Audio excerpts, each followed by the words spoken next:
Hi everyone, my name is Michelle. Welcome to my channel, and we continue our conversation about midlife stuff. So the past few videos have been very much focused on us, on the grown-ups, especially us in our 40 plus years where serious evaluation can start, serious unrest and sort of this feeling of discontent and wondering, how the hell did I get here? And did I really choose everything that's going on right now? How did I end up with 3 kids? Love them, but wow, 3. I'm really tired. Or how did I get here and not have any kids? I thought I really wanted them, and now what? And oh my gosh, so many things come up, right? And of course, among that is the person you're with. If you're in a long-term relationship, married or unmarried, commitment's commitment. And so lots of people in this 40 plus place really want to look at the people that they're with and have maybe committed to and how they really feel now. And my encouragement always is, of course, to really gauge how you feel now, not how you think you should feel, not how you felt even 6 months ago, not what you think your friends need you to feel in order for you to look like you're doing the right thing or look like you have a good life. So many people looking outside into my marriage just thought we were adorable, and what a pretty little family. We have a little girl, and I'm like, wow, okay. I mean, I'm glad that we looked really good, but really not what was going on the inside. Lots of play acting going on the inside. At the time that I figured out that my relationship with my husband was, pretty much expired. There's really no other way to put it. Relationships do have an expiration date a lot of the time. And we just don't want to, know about it because, of course, it means a difficult conversation and it gets uncomfortable. And then the linchpin for a lot of us is the kids. And we just hide behind the kid card. That's kind of what I want to focus on this time around, because I have met more people than I can actually count who do not want to be in the partnership that they're in anymore. They don't want to maybe live where they're even living, or whatever it is. They really need to make a change, a profound change, and they can feel how important it is. But it's also scary because it's unpredictable and it's new, and we won't have control the whole time. And nothing makes us crazier as humans, than not at least having an illusion of controlling everything. And so what do? We pull the kid card. Well, I can't pull her out of this school now. We can't move. If I change jobs, then I won't be able to pick her up, or I won't be able to take him to practice. No, I'll just stay where I'm at. And of course, staying in relationships is the big one. I can't disrupt, the kids' lives like that. I can't split from their dad, split from their mom. What would that do to the kids? I know I need to stay. I'm going to martyr myself right here for the kids, which I am going to say it is kind of bullshit. Really, it's about that we don't want to do the scary thing, the thing that's going to get us kicked out of the tribe. The tribe, the people that we hang out with, that we have dinner with, that we go camping with, who's in the book club with us, whatever. And we just don't want to disrupt that. We don't want to rock the boat because, oh my gosh, if I decide I'm not going to stay exactly where I'm at, doing exactly what I'm doing, yeah, I'll get kicked out of the tribe, and then I'll be on my own. And oh my God, we act as if there aren't 9 billion people in the world that we can become friends with, that we can forge new relationships with. It's kind of crazy.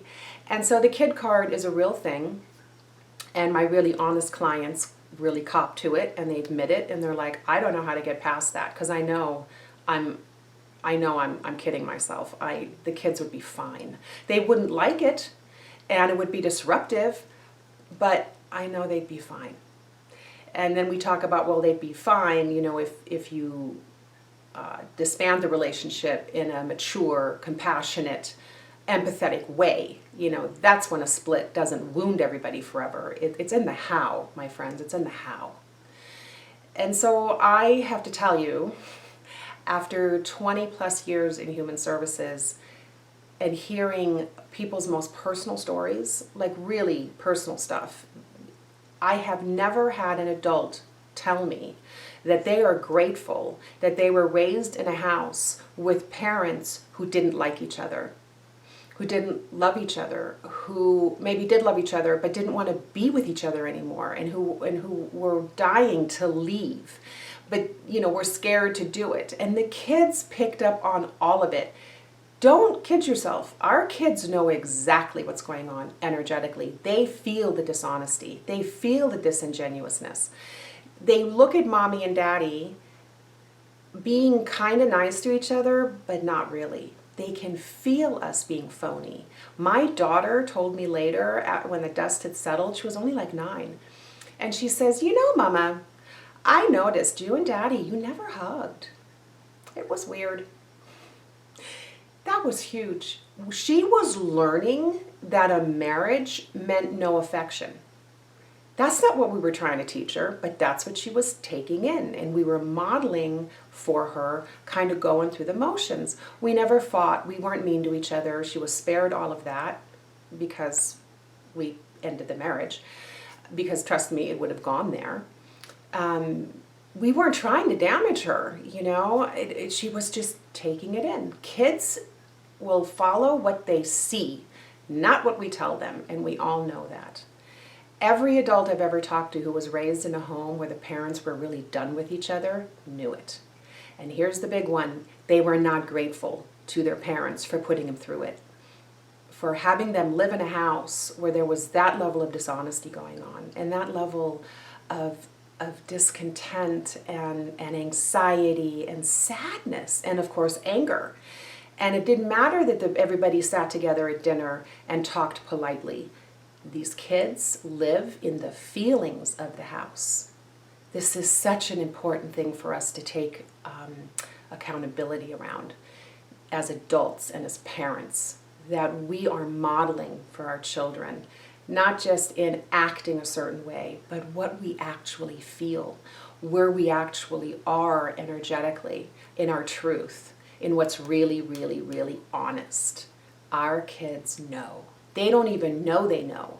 They grow up and they emulate us in ways that we could never predict.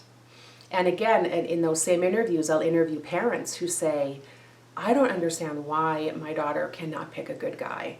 I told her dad was such a so-and-so, and she should never put up with what I put up with. I mean, I stayed with them because I just thought that was probably best. But I told her, don't get a guy like your dad. Oh, that worked. Guess what that girl is off doing? She is following some innate beacon toward the thing that is most painful because it's familiar. I can't stress enough how much it matters what we do. So much more than what we say to anyone, but most especially our kids. So that is my message this week. It's short, not so sweet. It's a bitter pill. I remember having a lot of trouble swallowing it, but once I did, it was all good. There's something to be said for being in our integrity and being able to look our kids in the eye, and then being able to see the truth in our eyes. It matters. Again, you know where to find me. If any of this ever resonates with you and you want some support, my contact information is always with the videos. And if I never hear from you, I hope that this has supported you in some way. Thank you for listening. Please be kind to yourself, be kind to others, and I will see you next time. Bye.